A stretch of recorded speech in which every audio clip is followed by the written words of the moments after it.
गया, ये निश्चित मानिए उसको भगवान का भी दर्शन होगा। एक बार नारद जी ने विचार किया कि भाई सब जगह हम जाते रहते हैं, आज माता पार्वती जी के पास जाते हैं और थोड़ा उनसे कुछ वार्तालाप करते हैं। नारद जी कैलाश पर्वत पे गए, उस समय शिव जी की समाधि लगी थी। नारद जी ने पार्वती मैया को प्रणाम किया, पार्वती जी ने नारद जी को प्रणाम किया और कहते हैं पार्वती मैया कि आप कैसे यहाँ पर पधारे? तो कहते हैं देखो आजकल हमको कहीं प्रेम नहीं दिखाई दे रहा, इसलिए भाई हम अब कहीं जाना आना गृहस्थों के यहाँ बंद कर दिए हैं। पार्वती मैया बोली कैसी बात करते हो महाराज, प्रेम तो हर गृहस्थ के यहाँ है, हर गृहस्थी प्रेम से रहता है और संसार की तो छोड़िए, हमारे यहाँ जैसा प्रेम तो कहीं नहीं है। भोले बाबा का और पार्वती मैया का जितना प्रेम है वो कहीं किसी का नहीं है। और तो छोड़ो महाराज, हम पति पत्नी में तो प्रेम है ही, हमारे यहाँ जो जानवर है, जो हमारी सवारी है, वो भी प्रेम करते हैं। भाई शेर और नंदी की कहीं पटेगी क्या? शेर और बैल की कहीं पटेगी, लेकिन हमारे यहाँ शेर और नंदी एक ही सरोवर में जाकर के जल पीते हैं। और तो और चूहा और नाग, नाग को यदि चूहा मिल जाए तो छोड़ने वाला है, तुरंत खा लेगा, लेकिन हमारे यहाँ एक साथ रहते हैं। और नाग और मोर जो है, कार्तिक जी की सवारी कौन सी है और शिव जी का गले में क्या है? नाग। अब ये दोनों की भी मित्रता नहीं है, लेकिन महाराज हमारे यहाँ ये सब मिल बांट के रहते हैं, हम लोग में बहुत प्रेम है।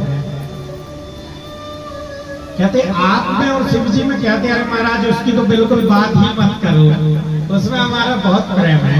बोलो राधे राधे। ये राधे राधे बुलवाना जरूरी है, कब निद्रा देवी आपको प्रसन्न हो जाए,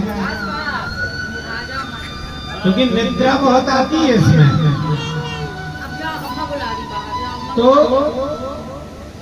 नाग यह बताते हैं, कहते शिव जी में और हम में बड़ा प्रेम है।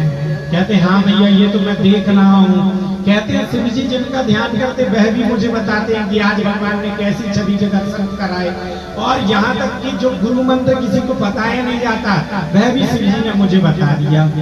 नारद जी बोले मुझे प्रेम प्रेम की बात कर रहे हो, मैं आज तो आपको जरूर लड़वाऊंगा, आज विचार कर लिए मैं आपको जरूर लड़वाऊंगा। और ऐसा विचार करके नारद जी क्या किए, कहते हैं कि भैया एक बात बस बताइए, ये जो शिव जी हैं, ये जो गले में मुंडों की माला पहने हुए हैं, यह किसकी है? यह जो गले में मुंडों की माला यह किसकी है? पार्वती मैया तो एकदम शांत हो गई कि महाराज ये मुंडों की माला तो आज तक हमको किसी ने नहीं बताया, शिव जी भी नहीं बताए। नारद जी बोले क्या खाक प्रेम करते हैं जब आपको इतना नहीं बताए? नारद जी बोले ठीक है भैया, अब मैं चलता हूँ। वहां से भोलेनाथ की समाधि खुली, हर हर महादेव। तुरंत जैसे खुली, नारद जी तुरंत धीरे से खिसके, लेकिन बीच में भेंट हो गई नारद जी की और शिव जी की। नारद जी प्रणाम किए शिव जी को। भोलेनाथ कहे अरे नारद जी कैसे आना हुआ, आप बैठे तो सही। नारद जी बोले महाराज मैं बहुत देर का आया हूँ, अब मुझे जाने दीजिए, और मैया आपको याद कर रही है। भोलेनाथ बोले आप आए हैं तो जरूर हमको याद करेंगी। तुरंत शिव जी गए। शिव जी ने नंदी आदि गणों से बोला कि भैया मैया कहाँ है? कहते हैं कोप भवन में है। कोप भवन जानते हैं किसको कहते हैं? कोप भवन पहले राजा महाराजा बनाया करते रहे हैं कि जिनको जिस रानी को गुस्सा है वो कोप भवन में जाके बैठ जाए। लेकिन अब तो जहाँ पे गुस्सा है वही कोप भवन। बोलो राधे राधे।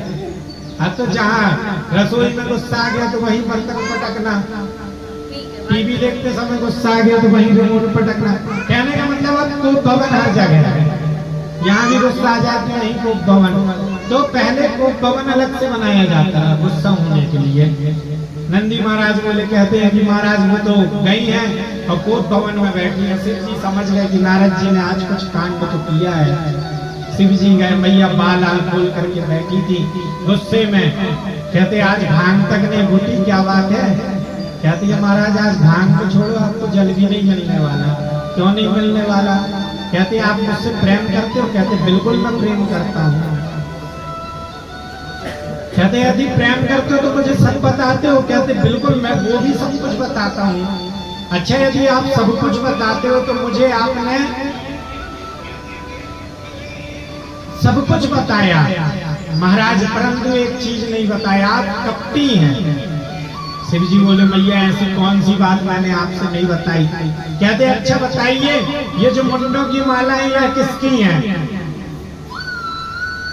शिव जी बोले बस इतनी सी बात बोल रहे हो, ये जो मुंडों की माला ये आपकी ही है।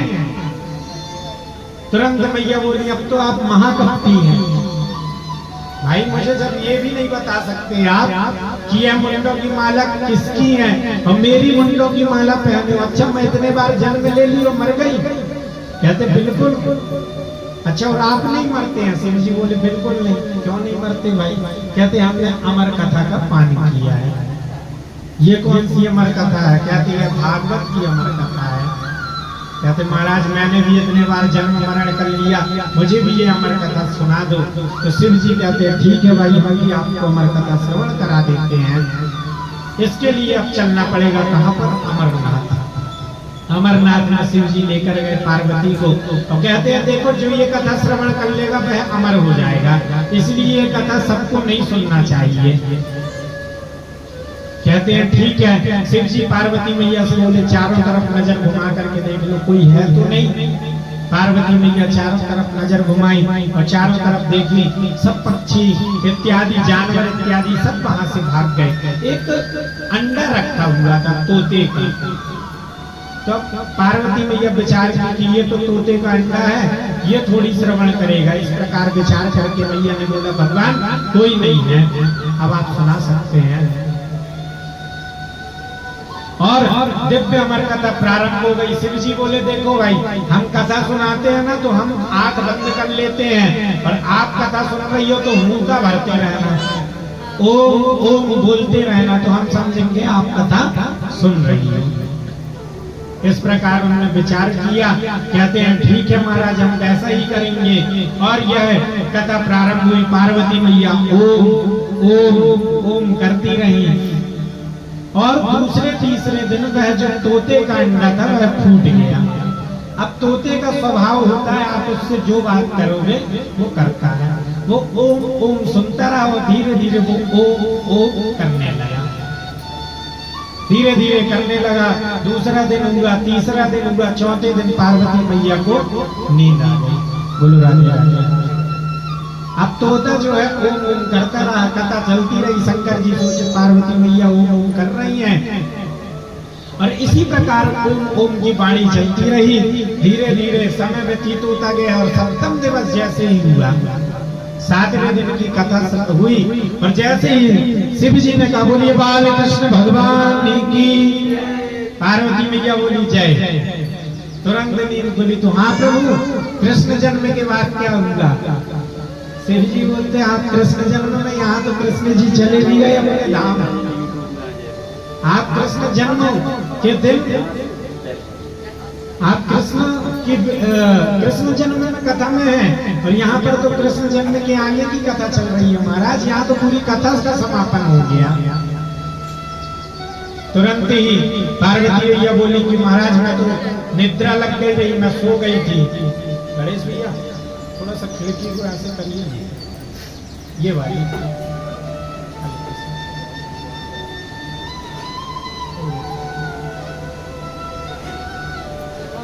तो कहते महाराज मेरी तो नींद लग गई थी। शिव जी बोले तो फिर ये ओम ओम कौन कर रहा था? चारों तरफ नजर घुमाए, चारों तरफ नजर घुमाए तो वो तोते का जो बच्चा था सुख था वह वहां पर बैठा हुआ था।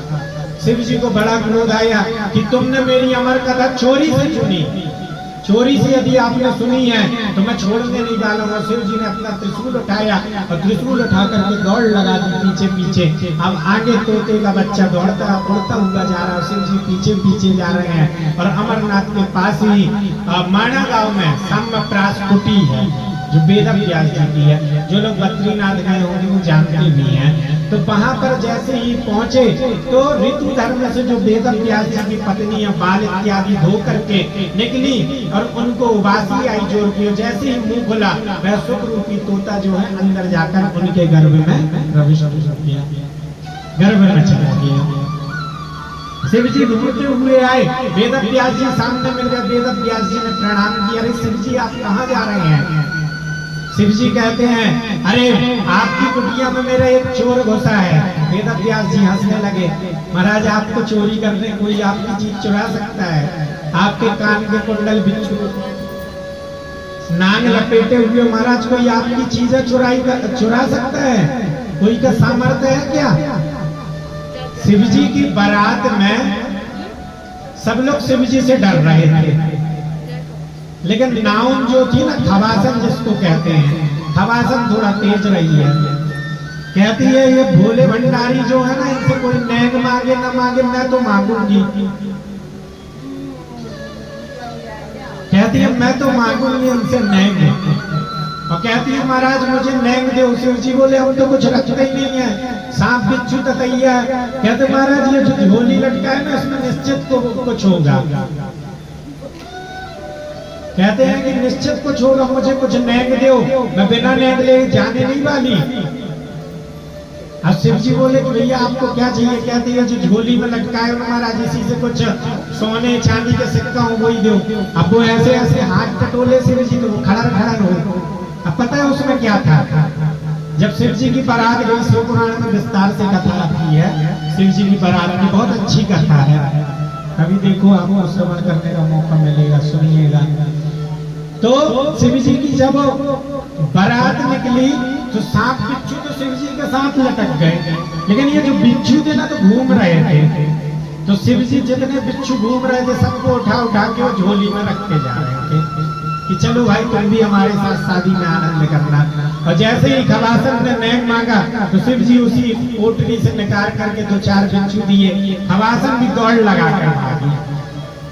शिव जी तो कल्याणकारी देवता है, शिव का अर्थ ही होता है कल्याण। आगे कथा आएगी जब सती चरित्र आएगा तो शिव जी कल्याणकारी देवता है। जैसे ही वेद व्यास जी बोले महाराज आपके पास कुछ चोरी करने लायक कुछ है ही नहीं, क्या चुराया? तब शिव जी बताते हैं कि मेरी जो एक अमर कथा थी उसने उसको श्रवण कर लिया है, और श्रवण कर लिया है तो वो निश्चित मैं उसको छोड़ने नहीं वाला हूँ। वेद व्यास जी मुस्कुराए और कहते हैं महाराज आप ही कह रहे हो अमर कथा है, और जो श्रवण कर लेता वह मरता नहीं है, तो आप कैसे उसको मारोगे? शिव जी को सारी बात समझ में आ गई। शिव जी अपने कैलाश पर्वत वापस आ गए। अब ये जो सुख रूपी तोता है यह 12 वर्ष तक गर्भ में रहा, गर्भ से बाहर निकलने के लिए तैयार नहीं हुआ। मैया बार बार कहती कि मेरे अंदर से वेद ध्वनि की आवाज आ रही है, मंत्र की आवाज आ रही है। तब सुखदेव जी वेद व्यास जी ध्यान लगाकर देखते हैं तो यह कोई साधारण नहीं है, तो सुख है। सुखदेव जी हैं, बोले बेटा तुम बाहर आ जाओ गर्भ से। कहते हैं मैं बाहर नहीं आने वाले। वैसे शास्त्र हमारा कहता गर्भवास समन दुखम न भूतो न भविष्यति। गर्भ में जितना कष्ट माता को होता और पुत्र संतान को होता उतना कष्ट जीवन में कभी कुछ नहीं हो सकता है। खैर आप लोग तो पढ़े भी होंगे साइंस इत्यादि के अंदर, शायद 200 कुछ हड्डी टूटने पे जितना दर्द होता है एक साथ उतना दर्द होता है माता को। बहुत दर्द होता है बालक को भी। और विचार करने वाली बात है कि हम 9 महीने उस जगह में रहते हैं।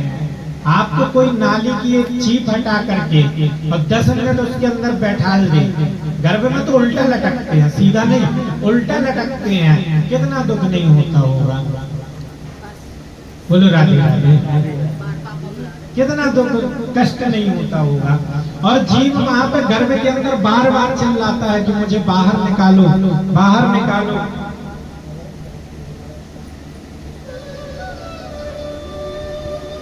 मुझे बाहर निकालो, मुझे बड़ा कष्ट हो रहा है। और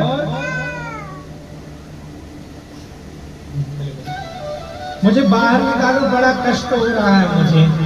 तब भगवान उसको दर्शन देते हैं और बाहर निकालते हैं। और वो बार बार निवेदन नहीं करता कि मैं बाहर जाकर के खूब भजन करूंगा। गर्भ में आपको पूरी बातें अपनी जो विगत जन्म की थी, पूर्व जन्म की सब याद रहता है।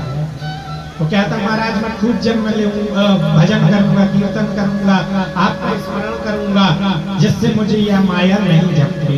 और जैसे ही गर्भ से भगवान बाहर करते हैं प्रसूति वायु के द्वारा, उसी प्रकार जैसे ही वह जीव बाहर आता है तुरंत चिल्लाता है कहाँ कहाँ कहाँ, चिल्लाने लगता है ना बालक, कहाँ कहाँ कहाँ, सब कुछ भूल जाता है। ये माया एक सेकंड में आपको जकड़ लेती है। तो माया बहुत बुरी चीज है। माया के बंधन में जो फंस गया है, माया को सब कोई भजे माधव भजे न कोई, और जो कदापि माधव भजे तो माया चेती होई। माया को सब भजते हैं, ये वाली माया को सब भजते हैं कि नहीं? बोलो राधे राधे। लेकिन माया को ना भज के माधव को भज लीजिए, फिर देखो माया आपके पीछे पीछे डोलेगी। लेकिन हम माया के पीछे भजते हैं। भाई देखिए लक्ष्मी जी की पूजा सब करते हैं दीपावली में, नारायण की कोई नहीं करता है। अब बिना पत्नी के किसी की पूजा करोगे तो कौन वो आपके साथ रहेगी? भाई वो भी तो अपने पति के साथ रहेगी। बार बार निवेदन भी करते हैं सभी लोग कि श्री लक्ष्मी नारायण सदा सहाय करें, लेकिन अंदर में श्री लक्ष्मी जी सदा सहाय करें करते हैं। अब आप पति को बस पत्नी बस को निमंत्रण लिख के भेज दीजिए और पति को ना लिखिए तो क्या वो पत्नी आएगी? बिल्कुल नहीं आएगी। तो सुखदेव जी से कहते हैं कि बेटा बाहर आ जाओ। सुखदेव जी कहते हैं मैं इस बाहर नहीं आने वाला हूँ, मुझे स्वयं मायापति माधव ही आकर यदि कहीं तो मैं बाहर आऊंगा। वेद व्यास जी ने निवेदन किया भगवान नारायण से, नारायण आए और कहे बेटा तुमको मेरी माया बिल्कुल नहीं चाहिए, तुम आ जाओ बाहर,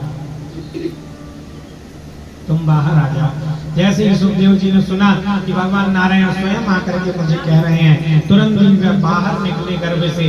और बाहर निकलते ही साथ 12 वर्ष में बाहर निकले और बाहर निकलते साथ ही अपनी माता का चेहरा नहीं देखा, पिता का चेहरा नहीं देखा और सीधे चल दिए कहाँ? बन की पुत्रेति पुत्रेति तन्मया तरंगो विनेन्दुस। पुत्र पुत्र चिल्ला रहे हैं, उनके विरह में तो पेड़ पौधे तक पुत्र पुत्र चिल्ला रहे, परंतु वो वापस नहीं आए। ऐसे सुखदेव जी महाराज हैं। और यही सुखदेव जी महाराज को समस्त श्रुतियों का सार संग्रहित करके वेद व्यास जी ने अपने पुत्र को दिया और उसी के माध्यम से परीक्षित ने श्रवण की और परीक्षित के द्वारा हम सभी लोग आज श्रीमद् भागवत कथा सुन रहे हैं। बोलिए बाल कृष्ण भगवान की। सुखदेव जी महाराज जगत के गुरु हैं, क्योंकि जगत को उन्होंने यह भागवत कथा दी। गुकारा अंधकारस्यात् रुकारस्तम निरोधका अंधकारा प्रकाशात् गुरु इत्युदीयते। गुरु ही है जो हमारे अंदर के अंधकार को हटा करके प्रकाश डालेगा। जीवन में कुछ हो ना हो, गुरु अवश्य बनाइए, आपको गुरु ही दिशा निर्देश देगा। और एक चीज और, पानी पियो छान के और गुरु बनाओ जान के। आजकल गुरु बना लेते हो फिर जेल में मिलने जाना पड़ता है। कहना नहीं चाहिए, उचित नहीं है, लेकिन हो रहा है ऐसा। क्यों? क्योंकि हम लोग जानते नहीं है, परखते नहीं है। सीधे गुरु अच्छे फॉर्च्यूनर या बड़ी गाड़ी में आ गए, कार में आ गए, 2-4 बंगले हो गए तो हम तारीफ भी करते हैं, महाराज उनके पास तो खूब बड़ी गाड़ियां हैं, खूब बड़ा बंगला है। ये विचार करते हैं हम लोग और अच्छा खूब देखी और गुरु बना लिया। अब बहुत से लोगों को आपने देखा भी होगा, गुरु बनाए बाद में क्या हुआ ना। कहने का मतलब जानकारी जरूर होना चाहिए हमको, गुरु की हमको जानकारी बहुत जरूरी है। गुरु ख्याति प्राप्त हो ना हो, वेद शास्त्र की जानकारी वाला हो। और जीवन में गुरु बहुत जरूरी है आपको, है ना। जीवन में गुरु बनाइए जो आपको जमे, जो आपको अच्छे लगे, जिनसे आप बात कर सके। महाराज बात तक करने को नहीं मिलती है गुरुओं से। गुरु पूर्णिमा में ऐसे गुरु बना लो विश्वविख्यात। अभी प्रदीप मिश्रा जी के ऊपर नारियल फेंक के मार दिए रहे, दर्शन नहीं मिल रहे थे तो क्या मतलब ऐसा? मतलब हम उनसे जुड़ पाए, गुरु से जुड़ना जरूरी है, गुरु होना जरूरी है आपके जीवन में। अब यहाँ पे कहते हैं मनुष्य मात्र का परम धर्म क्या है? भाई मनुष्य का अगर परम धर्म सिर्फ खाना और कमाना है तो वो तो कुत्ता बिल्ली हमसे अच्छा कर रहे हैं। बोलो राधे राधे, कर रहे हैं कि नहीं? बढ़िया खाते हैं पीते हैं आनंद से सोते हैं। तो मनुष्य मात्र का परम धर्म है निष्काम भक्ति करना, निष्कपट भक्ति करना। यह भागवत हमको उपदेश देती है, यही भगवान के जीवन का परम लक्ष्य है। जीवन की जिज्ञासा जानना, यह हमारा परम लक्ष्य है। विद्यते हृदये ग्रंथे छिद्यन्ते सर्व संशया क्षीयन्ते चास्य कर्माणि दृष्टयेवात्मनीश्वरा। जिस दिन आप भगवान के तत्व को जान जाओगे, परब्रह्म परमात्मा को जान जाओगे, उस दिन ये मान लीजिए कि आपके अंदर सारे माया के बंधन खुल जाएंगे और आपके ऊपर भगवान की बड़ी कृपा होगी। बोलो राधे राधे, राधे राधे।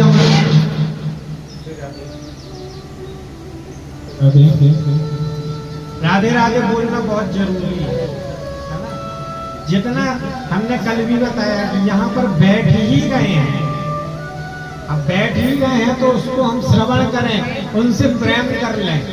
ठाकुर जी हमने सामने रख दिए हैं कि इनको निहारिए, इनके स्वरूप को निहारिए, कितने सुंदर हैं। ये टेढ़ी टांग वाला ना बहुत जल्दी किसी को पकड़ता नहीं है, और जिसको पकड़ लेना उसको छोड़ने वाला नहीं है। पूतना विष पिलाने आई थी, पूतना को पकड़ लिया, पूतना चिल्लाने लगी छोड़ दे छोड़ दे। मात्र एक दिन के कन्हैया ने बोल पड़े, मौसी जी हमको तो पकड़ना बस आवे, छोड़ना तो हम जाने ही ना। ये जिसको पकड़ लेता ना उसको छोड़ता नहीं है, और जल्दी पकड़ता भी नहीं है, ये भी ध्यान रखिए। जिस दिन आप इनको चैतन्य स्वरूप मान के सेवा करने लगेंगे, ये हमारे बालक के समान है, हमारे भाई के समान है, हमारे पुत्र के समान है, हमारे पिता के समान है, उस दिन आपके ऊपर पूर्ण कृपा हो जाएगी भगवान की। भगवान के अवतार कितने हैं प्रश्न आया, तो भगवान के अवतार है 24। 24 में भी 10 प्रमुख, 10 में भी 2 प्रमुख और 2 में भी 1 प्रमुख। खैर भागवत जी में एकादश स्कंद में भगवान कहते हैं संज्ञा नाम परमाणु नाम काले न क्रियते मया न तथा में विभूति नाम अंडा सृजतो अंडानि कोटिसा। एक बार आप पूरे विश्व की धूल के कण भी मशीन द्वारा या किसी के द्वारा गिन सकते हो, लेकिन मेरी जो विभूति है ना, कण कण में, क्षण क्षण में, जीव में, परम जीव में, जिसमें भी आप देखो मैं उसमें हूँ। तो मेरी आप संख्या का गिनती नहीं कर सकते, परंतु हाँ अवतार में भगवान के 24 अवतार हैं।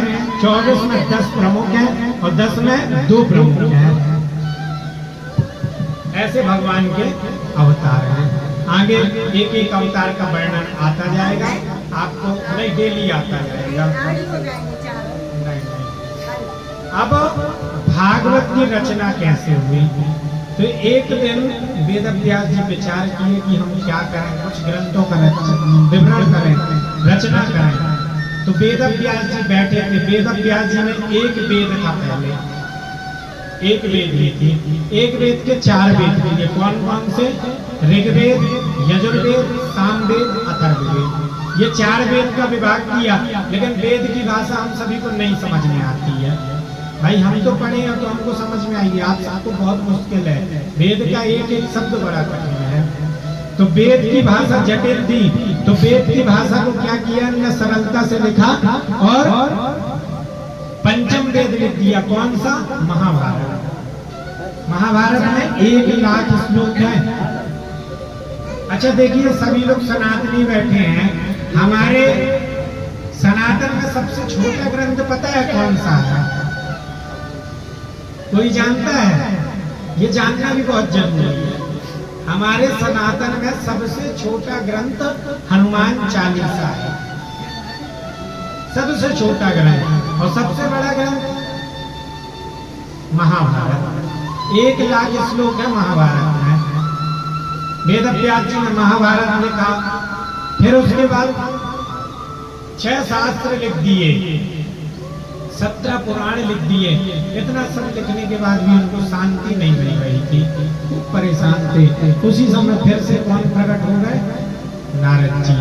और नारद जी आए। नारद जी ने बोला कि क्या बात है, आप बड़े उदास लग रहे हैं पाराशर पुत्र।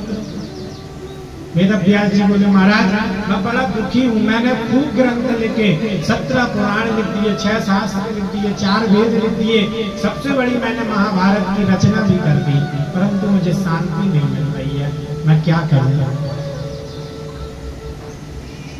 नारद जी बोले हम जानते हैं आपको शांति क्यों नहीं मिल रही है। आप इतने पुराण लिखे, किसी में भगवान का वर्णन लिखा, भगवान की कथा का, भगवान की लीला को लिखा? वेदव्यास जी बोले नहीं। कहते जब तक हरि के गुण गाओगे नहीं तब तक चैन पाओगे नहीं, इसलिए आप हरि के गुण लिखो। वेदव्यास जी कहते हैं कि ठीक है। नारद जी कहते हैं कि मैंने भी हरि का गुण गाया, पर आज देखो मैं कहां से, मैं दासी पुत्र था। नारद जी अपने पूर्व जन्म की कथा सुनाते हैं। नारद जी पूर्व जन्म की कथा सुनाते हैं। नारद जी एक दासी के पुत्र थे। एक आश्रम में उनकी माता जी ब्राह्मणों की सेवा करती, साधु संतों की सेवा करती। एक बार चातुर्मास व्रत करने कुछ संत लोग आए। चातुर्मास व्रत आप लोग जानते हैं, जिसमें तीजा, हरचक, संतान साथे इत्यादि सभी व्रत आते हैं महिलाओं के, माताओं के। उस समय चातुर्मास करने कुछ संत लोग आश्रम में आए। नारद जी उनके साथ खूब भक्ति करते, भजन करते, संकीर्तन करते। जब चातुर्मास पूर्ण हुआ तो नारद जी उनके साथ जाने लगे। जब नारद जी जाने लगे तो साधु संत ने रोक दिया, बेटा तुम अपनी माता के इकलौते पुत्र हो, यदि हम तुमको ले जाएंगे ना तो तुम्हारी माता को दुख लगेगा। यदि तुम्हारी माता आज्ञा दे दे तो मैं जरूर ले चलूंगा। परंतु नारद जी जानते थे कि मेरी माता आज्ञा नहीं देगी, मेरी माता आज्ञा नहीं देंगी। तो साधु संतों ने बोला कि देखो एक काम करो, जब तुम्हारी माता जी सिधार जाए, मर जाए, तब तुम हमारे पास आ जाना। बाकी अभी हम तुमको एक गुरु मंत्र दे देते हैं, तुम उस गुरु मंत्र का जाप करो और माता की, संत जनों की सेवा करो। नारद जी बढ़िया सेवा करने लगे, पूजन करने लगे और धीरे धीरे समय व्यतीत होता गया। अब नारद जी की माता सोचने लगी कि इनका विवाह कर दिया जाए। नारद जी बोले अभी हम माता जी के सिधारने की बात कर रहे थे, अब पत्नी आ जाएगी, उसको सिधारना तो बड़ा भारी है, वो तो हमको सुधार देगी और सिधार भी सकती है। तो अब ये नारद जी चिंतित हो गए कि अगर पत्नी आ गई तो दिक्कत हो जाएगी हमारी। तो उन्होंने क्या किया, धीरे धीरे समय व्यतीत होता गया। एक दिन मैया जो है नारद जी की गाय को दोहने जा रही थी, बोलो राधे राधे, गाय को दोहने जा रही थी। और दोहने जैसे जा रही थी तो रात्रि के समय एक सर्प आया और सर्प ने माता जी को डस दिया, और जैसे ही डसा तो माता जी सिधार गई। माता जी की मृत्यु हो गई। तो शिष्यगण लोग आए और शिष्यगण लोग आकर के माता जी के, नारद जी के पास आकर के बताते हैं कि आपकी मैया को किसी सर्प ने डस दिया है और उनकी मृत्यु हो गई। अब नारद जी तो खुश हो गए अंदर ही अंदर, परंतु फिर रोने लगे कि यदि मैं हंसूंगा तो संसार वाले मेरे को गाली देंगे। तो नारद जी हंसे नहीं, मनी मन खुश हैं और बाहर से आंसू बहा रहे हैं। और बाहर से आंसू बहाते हुए गए, मैया का अपने संस्कार किए और संस्कार करते ही साथ जिस तरफ उत्तर दिशा की तरफ साधु संत लोग गए थे उसी दिशा के लिए चलने लगे। और नारद जी गए। नारद जी ने वहां साधु संत नहीं मिले, एक बरगद के पेड़ के नीचे जाकर के बैठ गए। भगवान का उसी मंत्र से जाप करने लगे, खूब ध्यान करने लगे भगवान को। एक बार भगवान ने नारद जी के हृदय में एक छवि तो दिखाई और एक क्षण के लिए वह छवि दिखा करके गायब कर दी। अब जब गायब कर दी तो नारद जी एकदम से उठे ध्यान से और कहते हैं भगवान ये छवि क्यों दिखाई, और दिखाकर हटाना ही था तो दिखाना नहीं था। आकाशवाणी हुई कि आप अभी परिपक्व नहीं हुए हैं, जिस दिन परिपक्व हो जाएंगे उस दिन प्रभु के दर्शन होंगे। और मैं ध्यान मग्न होकर के बैठ गया अपने आप को परिपक्व करने के लिए। समय व्यतीत होता गया, धीरे धीरे प्रलय काल आया और सारे संसार जो है जलमग्न हो गया। वहां मेरी मृत्यु हो गई। दूसरे जन्म में मैं ब्रह्मा का पुत्र हुआ और ब्रह्मा जी का पुत्र हुआ और मैं खूब ध्यान मग्न होता रहा और